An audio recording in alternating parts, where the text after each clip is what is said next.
चलिए तो आज हम स्टार्ट करते हैं रिलेशनल कैलकुलस और उसमें से आज हम पहली लैंग्वेज पढ़ेंगे टुपल रिलेशनल कैलकुलस। क्लियर है? अभी तक हम लोगों ने जो देखा था, हम लोगों ने एसक्यूएल और रिलेशनल अलजेब्रा दोनों खत्म कर दिया है। आज हम पढ़ने वाले रिलेशनल कैलकुलस। क्लियर है? तो जैसा पहले भी हमने पढ़ा था कि दो टाइप की लैंग्वेजेस होती हैं रिलेशनल लैंग्वेजेस, एक होती है रिलेशनल अलजेब्रा, एक होती है रिलेशनल कैलकुलस। जिसमें रिलेशनल अलजेब्रा जो होता है वो होता है प्रोसीजरल लैंग्वेज। ठीक है, मतलब आपको स्टेप बाय स्टेप सारा प्रोसीजर करना है, पहले आपको ज्वाइन करना है, फिर सिलेक्शन करना है, फिर प्रोजेक्शन करना है। ठीक है, लेकिन relational calculus is a non procedural language, मतलब आपको कोई प्रोसीजर नहीं बताना है। ठीक है, non procedural means what rather than how. आपको क्या चाहिए आपको सिर्फ वही बताना है, कैसे चाहिए वो आपको नहीं बताना है। जबकि रिलेशनल अलजेब्रा में हम क्या करते थे, व्हाट एंड हाउ, क्या चाहिए वो भी हमें पता करना पड़ता था कि हमें ये इन्फॉर्मेशन चाहिए रिलेशन से, कैसे चाहिए वो हम पूरा प्रोसीजर करते थे कि पहले हम ज्वाइन करते थे, फिर उसमें हम कुछ सेलेक्ट करते थे, फिर उसमें से हम क्या करते थे, प्रोजेक्ट करते थे। क्लियर है? तो आज हम पढ़ने वाले हैं relational calculus which is a non procedural language, which is also known as the declarative languages. ठीक है, अब रिलेशनल अलजेब्रा किन के लिए है, वो एक्सपर्ट्स लोगों के लिए है। जो एक्सपर्ट्स जो रहते हैं, डेटाबेस एक्सपर्ट्स, वो लोग क्या करते हैं, प्रोसीजर क्वेरीज लिख सकते हैं। लेकिन रिलेशनल कैलकुलस जो रहती है वो रहती है नॉन एक्सपर्ट्स के लिए। क्लियर है? देखते हैं रिलेशनल कैलकुलस में भी दो पार्ट होते हैं। पहला होता है टुपल रिलेशनल कैलकुलस, दूसरा होता है डोमेन रिलेशनल कैलकुलस। टुपल को बोलते हैं TRC and domain relational calculus को बोलते हैं हम DRC. So in tuple relation calculus we work on the tuple variables which ranges over relations। मतलब हम क्या करेंगे, टुपल रिलेशन में वर्क करेंगे और ऐसे टुपल सेलेक्ट करेंगे जो पर्टिकुलर कंडीशन को सेटिस्फाई करता है। ठीक है, और डोमेन रिलेशन कैलकुलस में हम क्या करेंगे, डोमेन वेरिएबल्स लेंगे और उनको बोलते हैं एट्रीब्यूट वेरिएबल्स बोलते हैं, उनको हम क्या करेंगे यहाँ पर लेंगे। तो आज हम देखने वाले हैं, आज हम सिर्फ और सिर्फ टुपल रिलेशन कैलकुलस देखेंगे, अगली क्लास में हम देखेंगे डोमेन रिलेशन कैलकुलस। क्लियर है? तो अब देखते हैं टुपल रिलेशन कैलकुलस क्या होता है। So when we write an relational algebra expression, we provide a sequence of procedure that generates the answer to the query. So algebra is, जैसा हमने पहले ही कहा कि algebra is an procedural language, तो हमें क्या करना पड़ता है, पूरा sequence of procedures बताना पड़ता है to answer the query. Whereas the tuple relation calculus is an non-procedural query. It describes the desired information without giving specific procedure for obtaining that information. मतलब मुझे प्रोसीजर नहीं बताना है। ठीक है, अब देखते हैं कि क्वेरीज कैसे लिखते हैं। अब query in the tuple relation calculus is express as T such that predicate PT is true. ठीक है, तो हम लिखते हैं टी, उसके बाद जो ये है सच that, T such that predicate PT is true. तो इसमें जो भी हम प्रेडिकेट लॉजिक का कॉन्सेप्ट हमने डिस्क्रीट मैथमेटिक्स में पढ़ा था, वो पूरा प्रेडिकेट लॉजिक का यहाँ पे कॉन्सेप्ट यूज होगा। क्लियर है? So that is the set of all tuples such that predicate P is true for P। तो ये जो T है ये टुपल रिलेशनल कैलकुलस की एक टुपल वेरिएबल है। T is an tuple variable and PT is the predicate defined on that particular tuple। ठीक है, तो हम क्या करें, उसमें एक प्रेडिकेट डिफाइन कर रहे हैं, अगर वो प्रेडिकेट ट्रू है तो उन टुपल्स को क्या करेंगे, हम डिस्प्ले करेंगे। क्लियर है? And we use T of A to denote the value of the tuple T on attribute A। मतलब T in bracket A means T for variable A, sorry for attribute A। ठीक है, तो हम attribute variables को लेते हैं brackets के अंदर और tuple variables को हम लेते हैं ब्रैकेट के बाहर। ठीक है, and we use T belongs from R to denote that tuple T is in from relation R। ठीक है, मतलब जो टुपल्स हम T सेलेक्ट कर रहे हैं वो कौन से रिलेशन सेलेक्ट कर रहे हैं वो हम बता रहे हैं T belongs from R। Clear है? अब इसके हम कुछ एग्जांपल्स देखते हैं। पहला एग्जांपल देखते हैं, display all the information of students whose branch is CSE। अगर मैं अलजेब्रा में लिखूं तो ये ऐसा लिखा था, एसक्यूएल में हमने ऐसा लिखा था। अब हम देखते हैं टुपल रिलेशन, तो हमें सिलेक्ट करनी है select those tuple T such that those tuples T belongs from student and condition is T of branch that is equals to CSE। clear? That means select those tuples। तो ये tuples हैं आपके 6 tuples यहाँ पर। ठीक है, इन tuples में हमें क्या करना है, ये tuples कहाँ से आएंगी, तो हमने बता दिया tuples आ रही है हमारी स्टूडेंट रिलेशन से, और उनकी ब्रांच वैल्यू, मतलब इन tuples की ब्रांच वैल्यू क्या होनी चाहिए, CSE होनी चाहिए। तो ये 3 tuples मुझे मिलेगी, ये 3 tuples मेरे को यहाँ पर क्या हो गया, आउटपुट में मिलेगा। क्लियर है? So T, select those tuple T such that those tuple T belongs from student and T of branch that is equal to CSC. तो हमने यहाँ पे एक कंडीशन दे दी कि टी ऑफ ब्रांच जो होना चाहिए वो क्या होना चाहिए, सीएससी होना चाहिए। Clear? As an second example, display all the information of student whose semester value is 3। तो अब मुझे क्या करनी है, ऐसे टुपल सेलेक्ट करनी है जिनकी सेमेस्टर वैल्यू क्या है, 3 है। तो सेमेस्टर वैल्यू 3, 1 2 3। तो हमने लिखा है T such that T belongs from student, those tuples T belongs from student and those tuples same value is 3। तो ये 3 वैल्यूज आपकी क्या हो रही है, फिर से यहाँ पर आ रही है।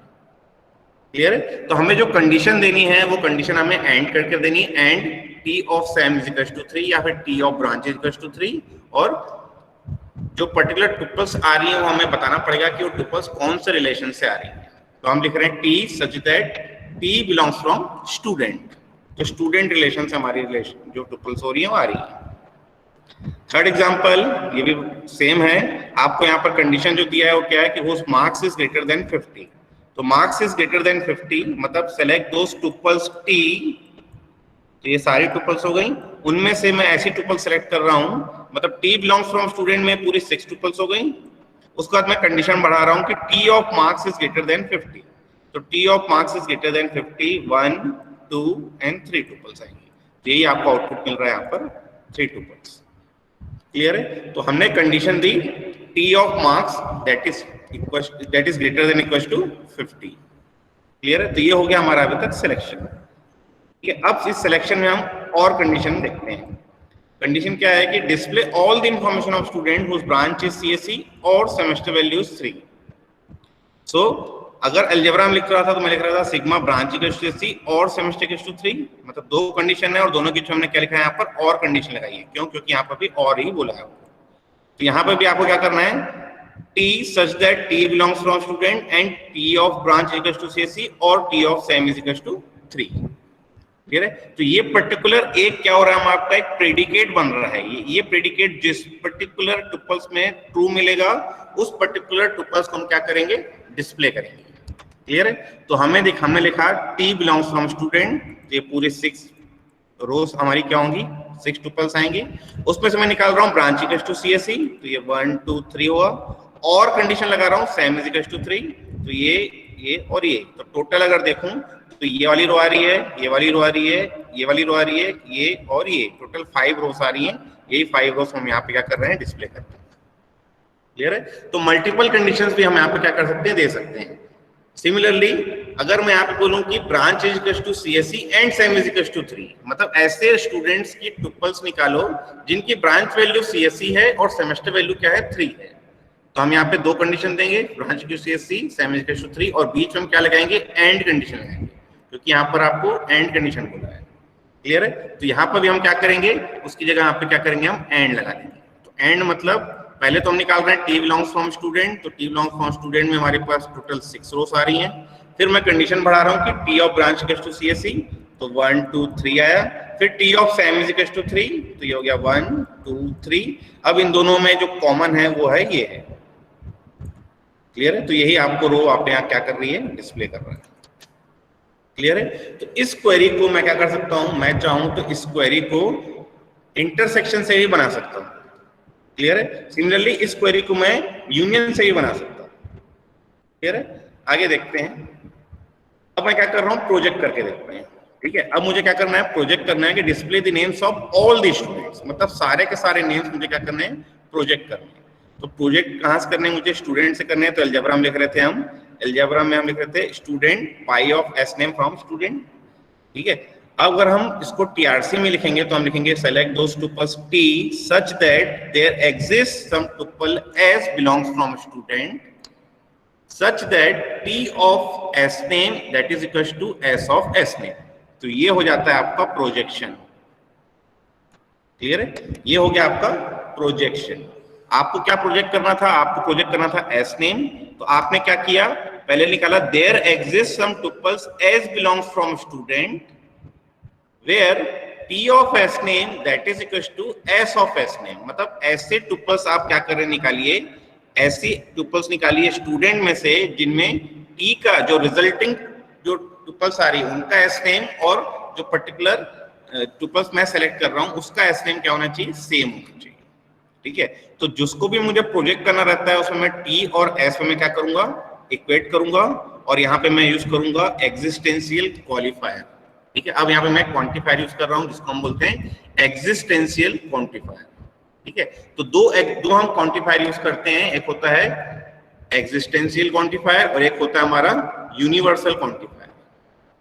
ठीक है, तो इसको हम बोलते हैं, इस एग्जिस्टेंशियल क्वांटिफायर को हम बोलते हैं देयर एग्जिस्ट। ठीक है, इसको हम पढ़ते हैं देयर एग्जिस्ट, और इसको हम पढ़ते हैं फॉर ऑल। ठीक है, तो अब ये हमारे फॉर्मल्स में हमें क्या करना पड़ेगा, ऐसे पर्टिकुलर वेरिएबल्स को हमें यूज करना पड़ेगा और ऐसे एग्जिस्टेंशियल और फॉर ऑल क्वांटिफायर को हमें यूज करना पड़ेगा। ठीक है, तो एग्जिस्टेंशियल क्वांटिफायर या फिर उसको हम बोलेंगे यूनिवर्सल क्वांटिफायर। तो अभी जो हम यूज कर रहे हैं, हम यूज कर रहे हैं एग्जिस्टेंशियल क्वांटिफायर। क्यों? क्योंकि हमें निकालनी है ऐसी टुपल्स जिन मतलब टुपल्स तो मुझे सारी निकालनी है, तो मैंने निकाला there exist some tuple as belongs from student, तो ये सारे आ गए there exist some tuple as belongs from student. और फिर मैं क्या कर रहा हूँ, T of S name equals to S of S name, तो इस एस नेम को मैं क्या कर रहा हूँ, प्रोजेक्ट कर दे रहा हूँ। तो यही आपका आउटपुट देखिए यहाँ पे मिल रहा है, राम श्याम मोहन गोपाल पिंकी। अब इसमें हम देखते हैं, अगर मुझे दो एट्रीब्यूट अगर मुझे प्रोजेक्ट करने हैं, तो दो एट्रीब्यूट प्रोजेक्ट करने के लिए मैं आप क्या करूंगा, T of S name S of S name और T of sem is equal to S of sem. मतलब T of S name that is equal to S of S name and T of sem that is equal to S of sem.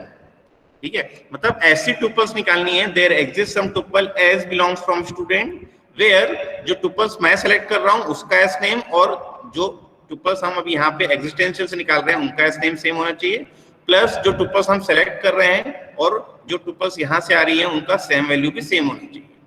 ठीक है, तो हम क्या कर रहे हैं, S name and same को प्रोजेक्ट कर रहे हैं। Clear? So this is the output of this query.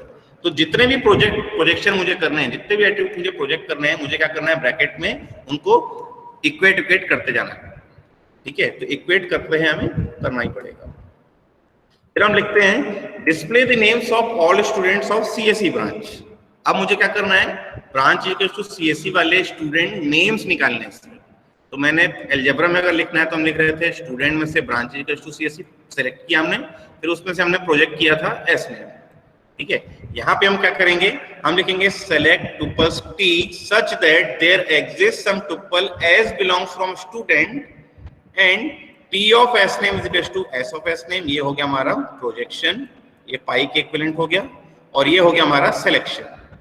ठीक है, तो एंड कंडीशन हमने दिया and S of branch is equal to CSE. तो S of branch is equal to CSE हो गया हमारा सिलेक्शन क्राइटेरिया, कि जिसकी सीएसई ब्रांच क्या है, सीएसई है, उन टुपल्स को हम पहले क्या कर रहे हैं, सेलेक्ट कर रहे हैं। उन टुपल्स को सेलेक्ट करने के बाद मैं प्रोजेक्ट क्या कर रहा हूँ, मैं सिर्फ और सिर्फ नेम प्रोजेक्ट कर रहा हूँ, तो ये सिर्फ और सिर्फ ये 3 नेम मेरे आएंगे। यही आउटपुट आ रहा है, देखिए यहाँ पर राम श्याम एंड मोहन। क्लियर है? तो ये हो जाता है हमारा प्रोजेक्शन और ये हो जाता है हमारा सिलेक्शन। क्लियर है? इन दोनों को हम क्या करेंगे, एंड कंडीशन यहाँ पे इंक्लूड करेंगे। अब देखते हैं यूनियन। ठीक है, अब यूनियन में हमने क्या निकाला था कि display the names of branches in which project 121 और 122 both the projects are running. मतलब या तो 122 हो या तो 122 या तो फिर दोनों। क्लियर है? तो पहले हमने निकाला था स्टूडेंट में से 121 के प्रोजेक्ट और उसको हमने ब्रांचेस निकाले थे, फिर स्टूडेंट में से 122 के प्रोजेक्ट और उनकी ब्रांचेस हमने क्या निकाली थी। क्लियर है? तो यहाँ पे हमें ब्रांच मिली थी 121 की, यहाँ पे मिली थी 122 की, तो उसको मैंने क्या किया था, यूनियन किया था। अब यहाँ पे हम क्या करेंगे, हम लिखेंगे T select those tuples T such that there exist some tuple as belongs from student and T of branch equals to S of branch and S of P number equals to 121। मतलब इन S में से मैं क्या कर रहा हूँ, 121 की रो निकाल रहा हूँ और उसमें से मैं ब्रांच को क्या कर रहा हूँ, प्रोजेक्ट कर रहा हूँ। तो प्रोजेक्ट करने से क्या हुआ, ये मुझे मिलेगा 121। फिर मैं लगा रहा हूँ और कंडीशन, और there exist some tuple U belongs from student where U of P number is equals to P 122 and उसका मैं क्या कर रहा हूँ, उसकी भी ब्रांचेस को मैं प्रोजेक्ट कर रहा हूँ। ठीक है, तो ये हो जाएगी मेरी 122 की ब्रांचेस। अब इन दोनों के बीच मैंने लगाया और कंडीशन मतलब ये भी लेना है, ये भी लेना है, तो ये दोनों आपका यहाँ पे आउटपुट आ रहा है, CSE, IT एंड मैक। ठीक है, तो आउटपुट हमेशा डिस्टिंक्ट ही आएगा क्योंकि ये सब सेट ऑपरेटर्स है। क्लियर है? अलजेब्रा बोलो या कैलकुलस बोलो, सब के सब क्या है, सेट थ्योरी के बेसिस पे है। तो सेट थ्योरी में हमेशा क्या होती है, डिस्टिंक्ट वैल्यूज ही रहती है, डुप्लीकेट वैल्यूज कभी नहीं रहती। क्लियर है? एसक्यूएल में हमारे पास क्या होता है, डुप्लीकेट रहता है, तो उसको हम क्या करते हैं, उसको डिस्टिंक्ट करके हम हटा देते हैं। जैसे हमने अभी यहाँ पे लिखा है यूनियन, तो ये क्या कर रहा है, डिस्टिंक्ट वैल्यू दे रहा है। अगर मैं यूनियन ऑल लिखता हूँ तो वो डुप्लीकेट वैल्यूज भी डिस्प्ले करता है। तो एसक्यूएल में हमारे पास फैसिलिटी है, लेकिन अलजेब्रा एंड कैलकुलस में हमेशा क्या करेगा, डिस्टिंक्ट वैल्यू ही देगा। क्लियर है? नेक्स्ट देखते हैं, display the names of branches in which project 121 and 122 both are running। मतलब दोनों प्रोजेक्ट दोनों होने, मतलब दोनों प्रोजेक्ट में जो ब्रांचेस है उन्हीं को मुझे क्या करना है, प्रोजेक्ट करना है। तो मैंने अलजेब्रा में निकाला था स्टूडेंट में से 121 उनकी ब्रांचेस, फिर स्टूडेंट में से 122 उनकी ब्रांचेस, ठीक है, और उनके बीच में मैंने क्या कर दिया था, मैंने लगाया था इंटरसेक्शन ऑपरेटर। तो ये इंटरसेक्शन को हम यहाँ पे यूज करेंगे और से। ठीक है, तो हम यहाँ पे क्या करेंगे, पहले हम निकालेंगे there, select those tuple T such that there exist some tuple S belongs from student where S of P number equals to 121 and T of branch equals to S of branch, तो ये 121 की branch मिलेगी। फिर there exist some tuple U belongs from student where U of P number equals to 122 and T of branch equals to U of branch, तो ये मिल जाएगी मुझे 122 की ब्रांच। ठीक है, अब इन दोनों के बीच में लगाया है एंड कंडीशन। एंड मतलब दिस एंड दिस, तो इन दोनों में जो कॉमन होगा वही आपको क्या मिलेगा, यहाँ पे मिलेगा, वो मिलेगा हमें CSE। क्लियर है? तो ये जो है इसको हम बोलते हैं एक प्रेडिकेट फॉर्मूला, इसको हम बोलते हैं एक प्रेडिकेट फॉर्मूला। ये प्रेडिकेट फॉर्मूला जिस भी कंडीशन के लिए ट्रू होगा वही टुपल्स मेरी क्या होगी, यहाँ पे सेलेक्ट होगी। क्लियर है? फिर देखते थे हम लोग माइनस ऑपरेटर। तो सेट ऑपरेशन में यूनियन इंटरसेक्शन के बाद जो थर्ड था वो था हमारा माइनस। तो हमने यहाँ पे निकाला कि ऐसे प्रोजेक्ट्स निकालो, सॉरी ऐसी ब्रांचेस निकालो जिनमें 121 तो हो लेकिन 122 प्रोजेक्ट ना हो। तो हमने यहाँ पे अलजेब्रा में निकाला था 121 की ब्रांचेस, यहाँ पे हमने निकाला था 122 की ब्रांचेस, और बीच में हमने क्या कर दिया था, माइनस कर दिया था। ठीक है, अब यहाँ पे हम क्या करेंगे, हम यहाँ पे लिखेंगे इस माइनस को हम लिखेंगे एंड, और उसके बाद हम क्या लगाएंगे, नॉट लगाएंगे। मतलब हमने यहाँ से निकाली 121 की ब्रांचेस, तो ये 121 की ब्रांचेस निकली। ठीक है, ये 121 की ब्रांचेस निकली, ये आपकी 122 की ब्रांचेस निकली। अब इस 122 की ब्रांचेस को मैंने क्या कर दिया, नॉट लगा दिया। नॉट लगा दिया मतलब इन CSE और मैक को हम क्या करेंगे, छोड़ देंगे। तो CSE और मैक को अगर हम छोड़ देते हैं तो यहाँ पर क्या मिलेगा आपको, मतलब ये मिल रहा है 122। अगर मैं यहाँ पे करूँ नॉट ऑफ 122, तो नॉट ऑफ 122 क्या होगा कि CSE और मैक को छोड़ के मेरे पास क्या बचा, तो मिला IT एंड ETC। ठीक है, ये दो पर्टिकुलर वैल्यूज मिली मुझे, IT एंड ETC, जो मेरे नॉट ऑफ 122 में। अब इन दोनों के बीच में क्या कर रहा हूँ, एंड लगा रहा हूँ। इस CSE IT में और IT ETC में अगर मैं एंड कंडीशन लगाऊंगा तो मिल जाएगा मुझे IT। क्लियर है? तो माइनस को हम यूज करते हैं एंड, और उसके बाद हम लगा देते हैं नॉट।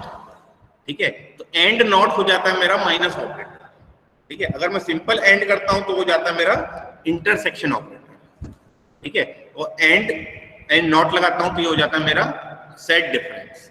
ठीक है, तो ये हो गया हमारा सेट डिफरेंस। नेक्स्ट एग्जांपल लेते हैं का ज्वाइन का। तो हमने यहाँ पर क्वेरी लिखी थी कि display the name of student along with their project names. ठीक है, display the names of students along with their project names. तो इस पर्टिकुलर क्वेरी को हम लोग थीटा ज्वाइन से लिख रहे थे कि pi of S name comma P name from student theta join project, theta condition है student dot P number equals to project dot P number. ठीक है, अब इसको हम क्या लिखेंगे, PRC में हम लिखेंगे T select those tuples T such that there exist some tuple S belongs from student where T of S name is equals to S of S name. मतलब मुझे एस से स्टूडेंट में से मुझे क्या चाहिए, एस नेम चाहिए, तो मैंने लिखा T of S name equals to S of S name. ये मेरा प्रोजेक्शन का एस नेम हो गया। ठीक है, अब मैं एंड कंडीशन लगा रहा हूं, and there exist some tuples P belongs from project. तो ये S जो हो गया ये स्टूडेंट का टुपल वेरिएबल हो गया, P जो हो गया वो प्रोजेक्ट का टुपल वेरिएबल हो गया। ठीक है। अब उसमें से कंडीशन फिर निकाल रहा हूं कि P of P name is to P of P name, तो ये क्या पाई ऑफ P नेम। तो एस नेम और P नेम दोनों को मैंने क्या कर दिया, प्रोजेक्ट कर दिया, तो ये एस नेम और P नेम दोनों मेरा क्या हो जाएगा, आ जाएगा। और फिर मैं एंड करके कंडीशन लगा रहा हूं। कंडीशन क्या है कि S of P number is equal to P of P number. तो S ऑफ P नंबर मतलब ये स्टूडेंट के P नंबर्स आएंगे और P ऑफ P नंबर मतलब ये प्रोजेक्ट के P नंबर्स आएंगे। तो जो वैल्यूज इनकी सेम है उनके क्या करना है मुझे, student name and project name मुझे क्या करना है, प्रोजेक्ट करना है। क्लियर है। तो ऐसे हम यूज करेंगे ज्वाइंस। क्लियर है। फिर देखते हैं डिवीजन ऑपरेशन। तो अभी तक हम लोगों ने एक ही क्वांटिफायर यूज किया है, वो है एग्जिस्टेंशियल क्वांटिफायर। अब हम यूज करते हैं यूनिवर्सल क्वांटिफायर। क्लियर है। तो हम यहाँ पे लिख रहे हैं कि display the branches in which all the projects are running. तो हम अलजेब्रा में लिख रहे थे pi of branch comma P number from student divided by pi of P number from project. तो ये P नंबर्स जो आ रहे थे 121, 122, 123, इनको मैं क्या कर रहा था, इनमें से मतलब ब्रांच और P नंबर्स में से क्या कर रहा हूँ, डिवाइड कर रहा था। तो एक मुझे कॉम्बिनेशन मिल रहा था, वो ये मिल रहा था, और इस कॉम्बिनेशन में मुझे यहाँ पे क्या मिल रही थी, CSE वैल्यू मिल रही थी, जो मैं यहाँ पे क्या कर रहा था, डिस्प्ले कर रहा था। क्लियर है। अब ये सेम क्वेरी को अगर मैं TRC में डिनोट करूँ, तो TRC में डिनोट करने के लिए मुझे यहाँ पे क्या लिखना पड़ेगा, select those tuples T such that those tuples select tuples T such that there exists some tuples S belongs from student and T of branch is equals to S of branch। मतलब मुझे project क्या करना है, मुझे project करना है branch. तो मैंने यहाँ पे लिखा है T of branch equals to S of branch, तो मुझे यहाँ से ब्रांच वैल्यू मिल जाएगी। and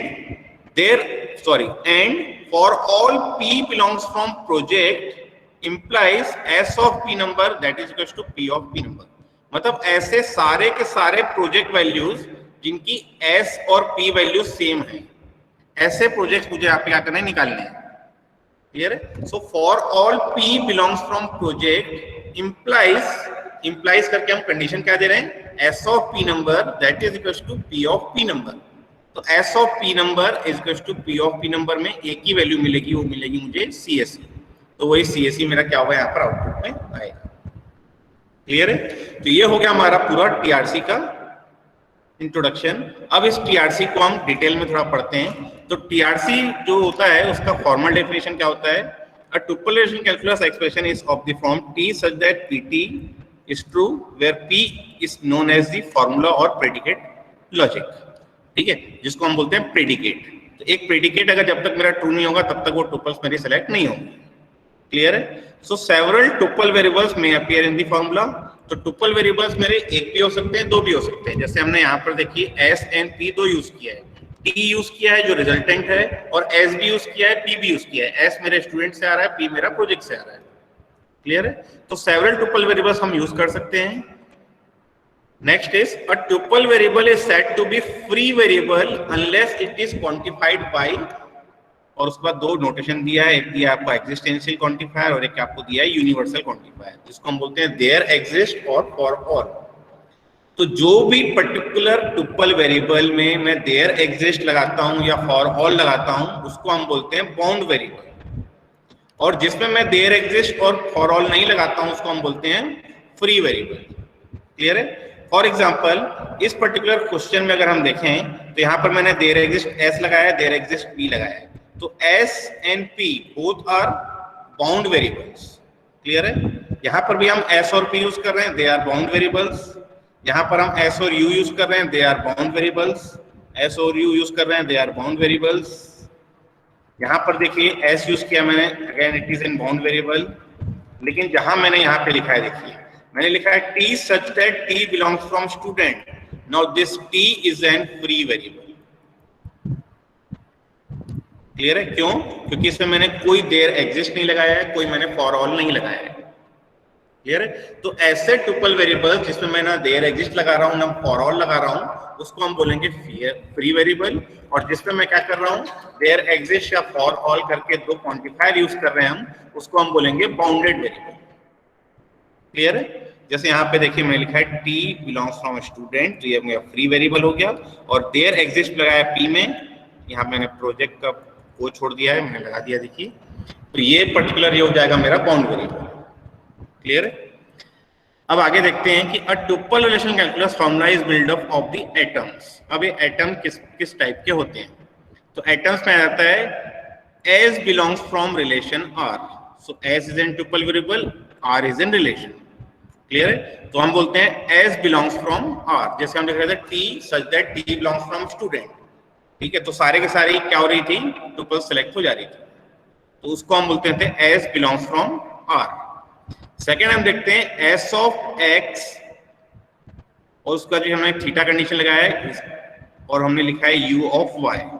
ठीक है, तो एस एंड यू जो है वो क्या है? ट्यूपल वेरिएबल्स हैं, और जो बीच में जो हम थीटा कंडीशन लगाए हैं that is the comparison operator, जिसमें हम लगा रहे थे equal to, not equal to, less than, greater than, सब लगा सकते थे। यहाँ पे एक नॉट इक्वल टू होगा। ठीक है, तो equal to, not equal to, less than, greater than, less than equal to, greater than equal to, कोई भी हम क्या कर सकते हैं? कंपैरिजन ऑपरेटर्स में हम यूज कर सकते हैं। जैसे हमने यहाँ पे लिखा था, कहाँ पे लिखा? जैसे हमने यहाँ लिखा है, देखिए P of P number is to P of P number. तो ये T and P both are the tuple variables, and अंदर जो हमने लिखा है वो हमारे क्या है? एट्रीब्यूट्स, या जिसको हम बोलते हैं डोमेन्स। क्लियर है? तो ये देखिए y is an attribute, u is an attribute. अब तीसरा जो है वो है s of x, theta condition, और फिर दिया c। So c is an value, ठीक है, और जिसको बोलते हैं हम constant. So s is an tuple variable, x is an attribute, और c इज एन कांस्टेंट। जैसे हमने ऊपर लिखा था, एक एग्जांपल हमने लिखा था, जैसे ये लिखा है, देखिए T of branch, sorry s of branch equals to CSE, ये हमने लिखा है। तो हमने लिखा है s इन ब्रैकेट ब्रांच। तो s is an tuple variable, branch is an attribute, उस ट्यूपल का वो एट्रीब्यूट की वैल्यू, और वैल्यू हम क्या दे रहे हैं? कांस्टेंट दे रहे हैं, CSE। जैसे हमने यहाँ पे सैम इक्वल्स टू 3 भी लिखा था। ठीक है, तो ये तीसरा जो हमारा फॉर्म एटम हुआ वो क्या हुआ? s of x, theta and c। अब थीटा में हमें अगेन बहुत सारी कंडीशन दे सकते हैं, equal to, not equal to, less than, greater than, less than equal to, greater than, जो हम चाहे वो हम यहाँ पे दे सकते हैं। फिर बोलता है कि वी बिल्ड अप फॉर्मूले from atoms by using the rules. अब रूल्स क्या है? An atom is an formula, मतलब एक पर्टिकुलर एटम, एटॉमिक फॉर्मूला भी फॉर्मूला ही होगा। ठीक है, and if P1 is an formula, सो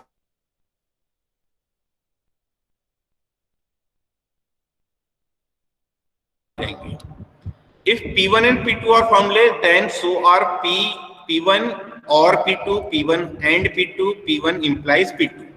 ठीक है, ये तीनों भी मेरे क्या हो जाएंगे? फॉर्मूला हो जाएंगे। ठीक है, जैसे हमने पिछले एग्जांपल्स में हमने देखा था, हमने यहाँ पर जब देखा था एंड कंडीशन लगाई थी, हमने और कंडीशन लगाई हुई थी। देखिए यहाँ पे एंड कंडीशन लगाई है, यहाँ पे और कंडीशन लगाई है। ये पर्टिकुलर भी हमारा क्या हो गया? एक फॉर्मूला हो गया। ये देखिए, ये जो है एक P1, अगर इसको मैं काउंट करूं, बस मैं क्लियर कर देता हूं। This is considered as P1 formula, this is considered as P2 formula, और बीच में मैं क्या लगा रहा हूँ? एंड लगा रहा हूँ, या तो और लगा रहा हूँ। ठीक है, या फिर मैं क्या लगा रहा हूँ? यहाँ मैं लगा रहा हूँ इम्प्लाइज। ठीक है, जैसे इम्प्लाइज हमने यूज किया है डिवीजन ऑपरेशन में। क्लियर है? तो वो भी मेरे क्या हो जाएंगे? फॉर्मुलेस हो जाएंगे। क्लियर है? Next is, if P1 of S is a formula containing a free tuple variable S and R is in relation, then there exists S belongs from R and then P1 of S, and for all of S belongs from R, P1 of S। मतलब हम there exists भी use कर सकते हैं, हम for all भी use कर सकते हैं। वो क्वेरी टू क्वेरी हमारा डिपेंड करता है कि कहाँ पे हम there exists यूज करें, कहाँ हम for all यूज करें। तो ये भी मेरा क्या हो जाएगा? फॉर्मूला हो जाएगा।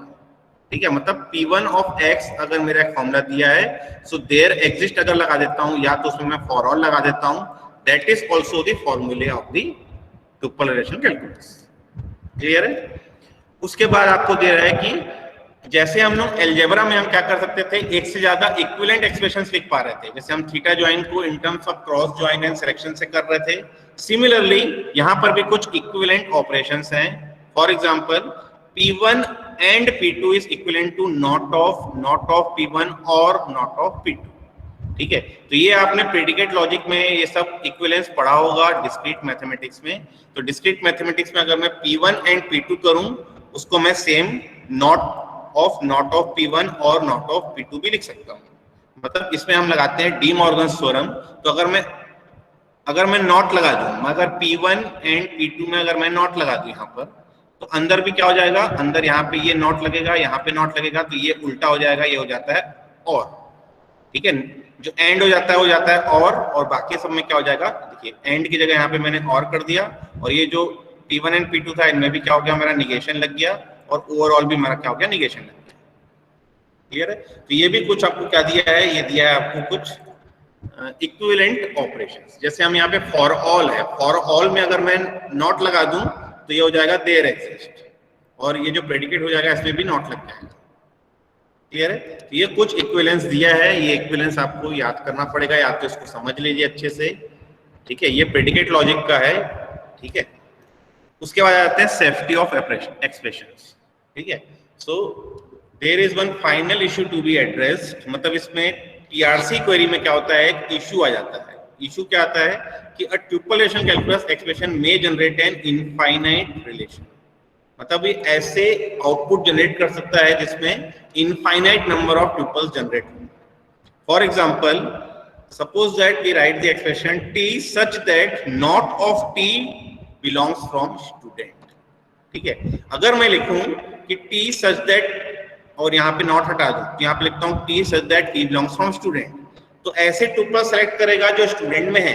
तो स्टूडेंट में मेरे पास 6 ट्यूपल्स थी, तो 6 ट्यूपल्स मेरे आउटपुट आएंगे, ठीक है। अब यहाँ पे क्या बोल रहा है, ये बोल रहा है कि t such that not of t belongs from student, मतलब t belongs from student को मैंने क्या कर दिया, यहाँ पे निगेट कर दिया। तो ये क्या करेगा कि वर्ल्ड में जितने भी स्टूडेंट की रिलेशन, जितने भी स्टूडेंट की ट्यूपल्स हैं उनको सिलेक्ट करेगा, किसको छोड़कर, ये 6 ट्यूपल्स को छोड़कर। ये 6 ट्यूपल्स को हम डिस्प्ले नहीं करेंगे, बाकी सारी की सारी रोज जो है डिस्प्ले होगी, मतलब it generates an infinite number of tuples.